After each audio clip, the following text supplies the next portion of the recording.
मैं हूँ पलक और आज हम शुरू करने वाले हैं आज का नया टॉपिक एनएमआर स्पेक्ट्रोस्कोपी। तो हम देखते हैं कि एनएमआर स्पेक्ट्रोस्कोपी होती क्या है और ये किस तरह वर्क करती है और क्या इसके प्रिंसिपल है जो हम इसको यूज़ करते हैं एनएमआर स्पेक्ट्रोस्कोपी में।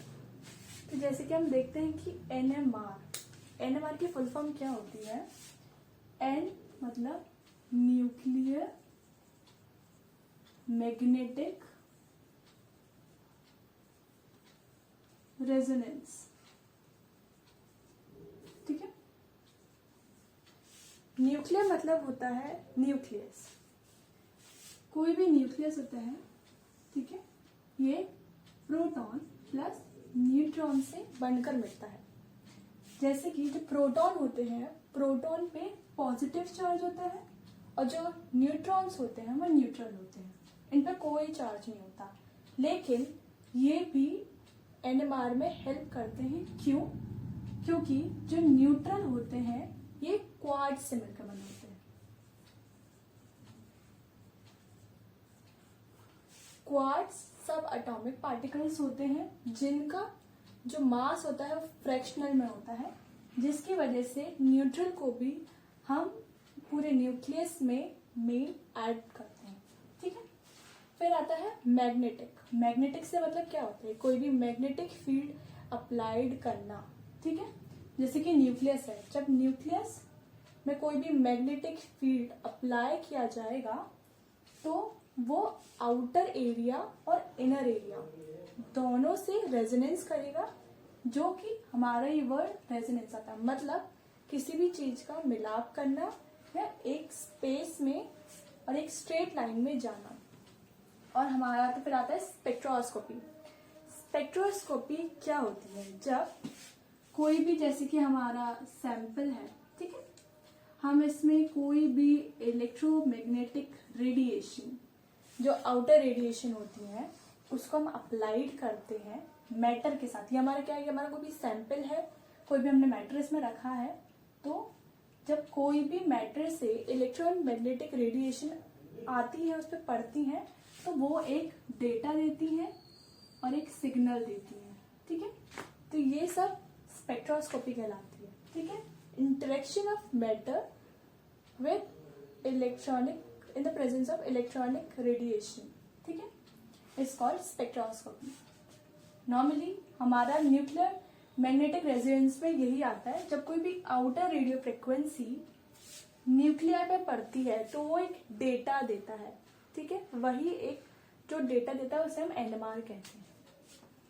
इसकी डिस्कवरी पर्चिल और फेलिक्स बॉर्न ने 1945 में की थी और उन्होंने डिस्कवर किया था, मतलब एक कोई भी न्यूक्लियस होता है तो उस टाइम ये बहुत पॉपुलर स्पेक्ट्रोस्कोपी थी। किसी भी अननोन कंपाउंड का डिटेक्शन के लिए हम यूज करते थे। जैसे हमें कोई भी कंपाउंड मिल गया, हमें नहीं पता वो क्या है, हम उसे एनएमआर स्पेक्ट्रोस्कोपी स्पेक्ट्रोमीटर में लगा देते थे और हमें एक सिग्नल्स मिलते थे, जिसके बेसिस पे हम पता लगाते थे कि उसमें कौन सा कंपाउंड है, कौन सा फंक्शनल ग्रुप है, इसे पता चलता रहा।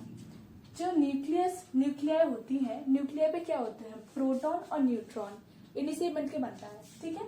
तो ये जो न्यूक्लियर और प्रोटॉन होते हैं, ये दोनों ही न्यूक्लियर है, ठीक है। ये या तो क्लॉकवाइज डायरेक्शन में रोटेट करते हैं या एंटी क्लॉकवाइज, ठीक है।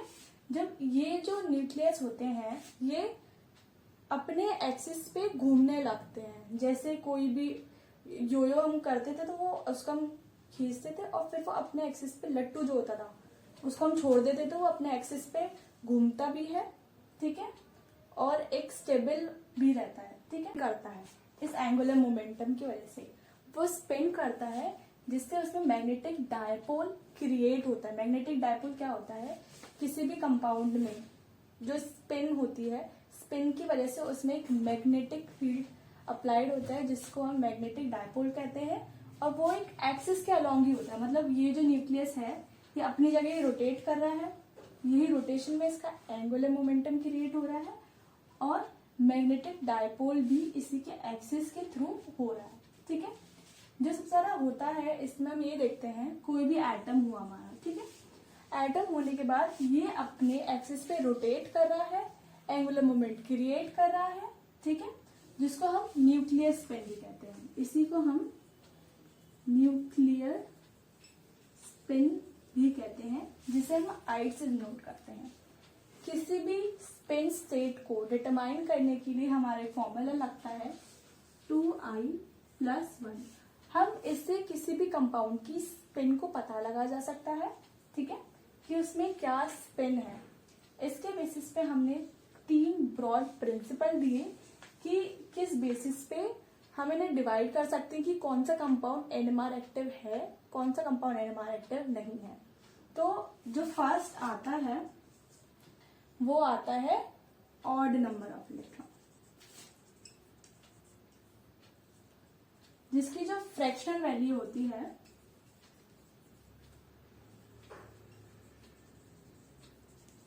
ठीक है, वो ऑड होती है, ठीक है,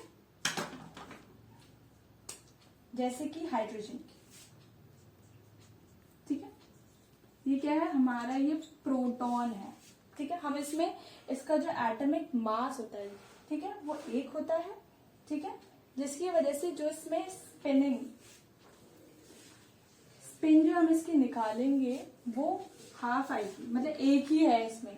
तो एक कंपाउंड कैसे स्पिन करेगा, वो सिंगलेट शो करेगा, ऐसे सिंगल डायरेक्शन में। तो एक स्पिन शो करी, जिसकी वजह से हमने इसका हाफ मान लिया स्पिन नंबर, ठीक है। स्पिन नंबर होने की वजह से इसमें हाफ मिलेगी, ठीक है। तो ये एनएमआर एक्टिव होगा, एक्टिव एनएमआर, ठीक है। तो इस वजह से हाफ है, ऐसे ही एग्जाम्पल क्या होंगे इसके, हाफ हो गया, 3.2 हो गया, 5.2 हो गया, 7.2 हो गया, ठीक है। इसमें प्रोटॉन आ जाएगा, ठीक है, नाइट्रोजन 30 आ जाएगा, ठीक है, या फिर बेरिलियम 11 आ जाएगा, ठीक है, या 35 क्लोरीन आ जाएगा। तो इन सब के ऑड नंबर हैं, जिनकी वजह से एनएमआर शो करेंगे, क्योंकि एनएमआर में हम एक ही मॉलिक्यूल लेते हैं, बहुत टाइनी मॉलिक्यूल हम इसमें अप्लाई करते हैं स्पेक्ट्रोस्कोपी में, जो हमें डिटेक्ट करवाना। हम ऐसा नहीं कि बहुत सारे मॉलिक्यूल्स डाल दें, तो वो नहीं डिटेक्ट कर पाएगा, बहुत ही कम मॉलिक्यूल्स वो डिटेक्ट कर पाता है, जिसमें odd number of fraction values मिलती हैं हमें।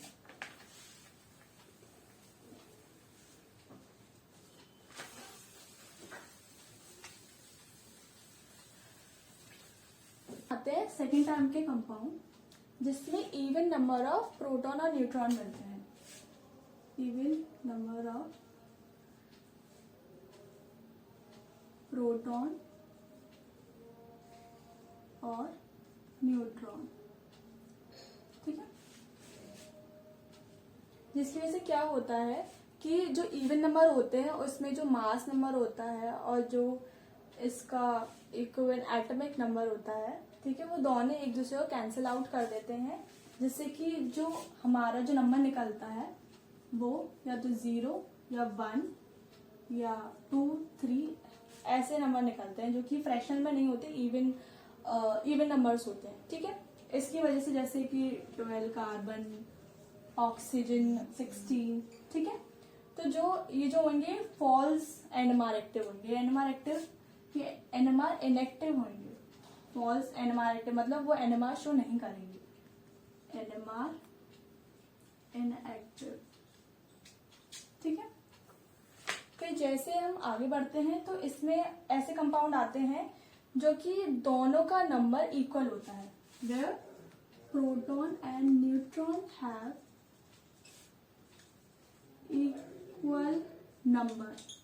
इक्वल नंबर होने की वजह से वो दोनों ही अपने नंबर कैंसिल आउट कर देंगे, जिससे उसमें कोई भी सिग्नल पीक कुछ भी नहीं दिखेगा और उसमें कोई भी एनएमआर एक्टिव कंपाउंड शो नहीं करेगा, ठीक है। अब हम देखते हैं कि एनएमआर एक्चुअली होता क्या है, ठीक है। एनएमआर हम नॉर्मली ऑड इलेक्ट्रॉन्स पे निकालते हैं, लेकिन हम सबसे ज्यादा जो एनएमआर देखते हैं वो हाइड्रोजन के केसेस में देखते हैं, क्योंकि हाइड्रोजन के मॉलिक्यूल हर कंपाउंड में होते हैं, तो जो हाइड्रोजन एटम होता है, हाइड्रोजन एटम, ठीक है, हम एज अ प्रोटॉन होता है, ठीक है, तो हम इसको हम प्रोटॉन मैग्नेटिक रेजोनेंस भी कहते हैं, क्योंकि हम जो एनएमआर होता है वो हम मेनली हम इस प्रोटॉन की प्रेजेंस में ही करते हैं। तो जो हाइड्रोजन एटम होता है ये स्पिनिंग बार मैग्नेट की तरह बिहेव करता है। क्यों? क्योंकि जैसे हमारा न्यूक्लियस है, ठीक है,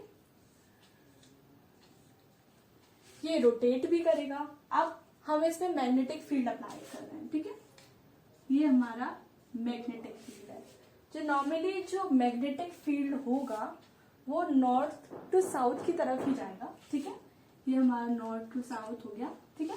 तो मैग्नेटिक फील्ड ऐसे अप्लाई हो रहा है, ठीक है, जिसकी वजह से ये साउथ की तरफ जाएगी, ठीक है।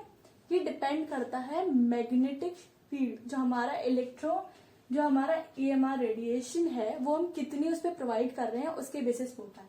अगर हमारे जो प्रोटॉन्स हैं वो वीक है तो वो अपने मैग्नेटिक फील्ड के थ्रू अलाइन कर लेंगे और इस डायरेक्शन में चले जाएंगे, ठीक है।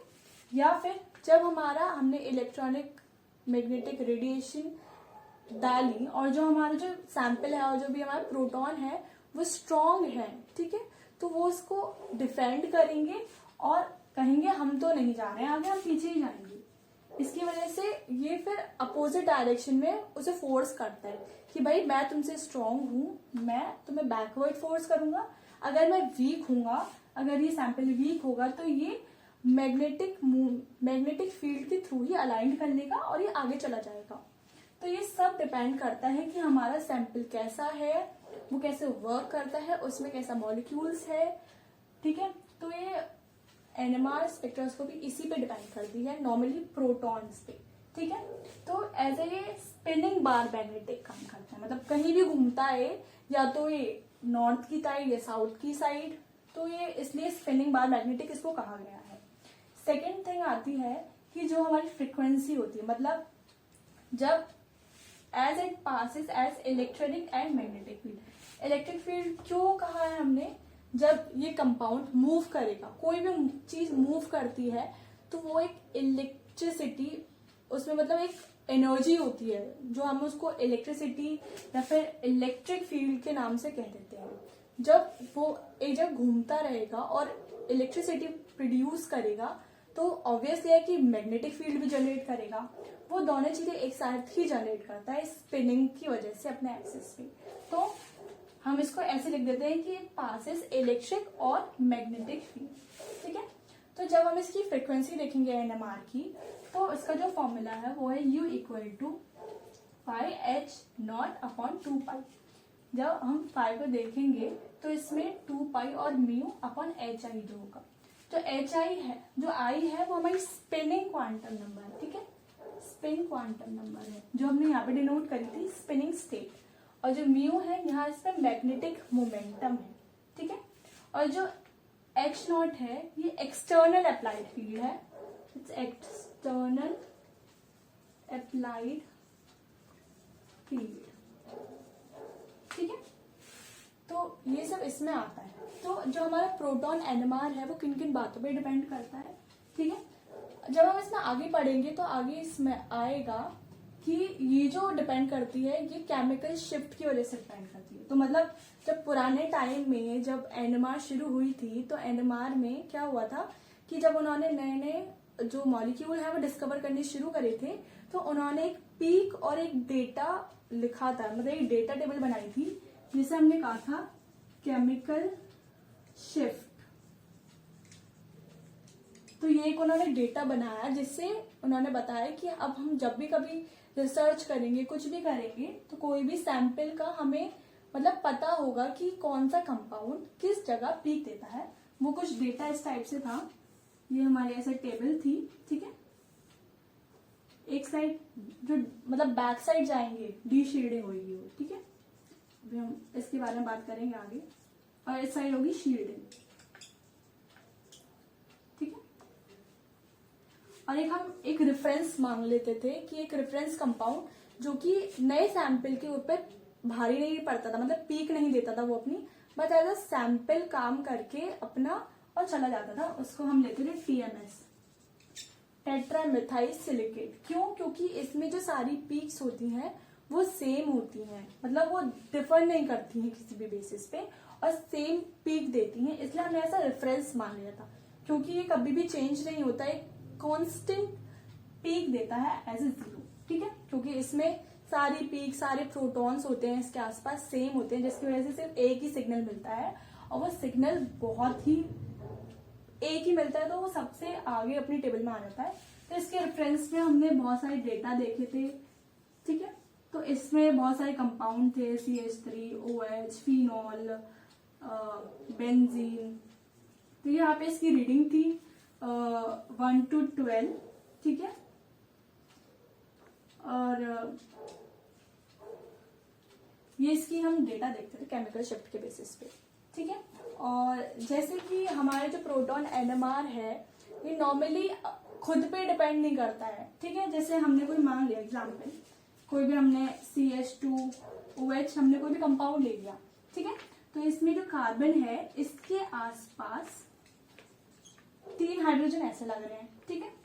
और फिर जो OH है वो ऐसे लग रहा है, मतलब इस कार्बन के आसपास जितने भी हाइड्रोजन है इनका एनवायरनमेंट अलग है, क्योंकि ये इस कार्बन से जुड़े हुए हैं, ठीक है। और ये वाला जो हाइड्रोजन है इसका एनवायरनमेंट अलग है, क्योंकि ये ऑक्सीजन से जुड़ा हुआ है, ठीक है। ये इस वाले कार्बन से जुड़ा हुआ नहीं है।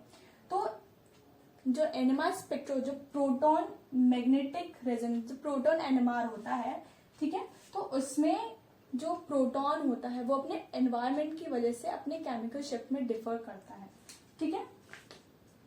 This differ due to outside environment, outside environment की ये डिफर करता है।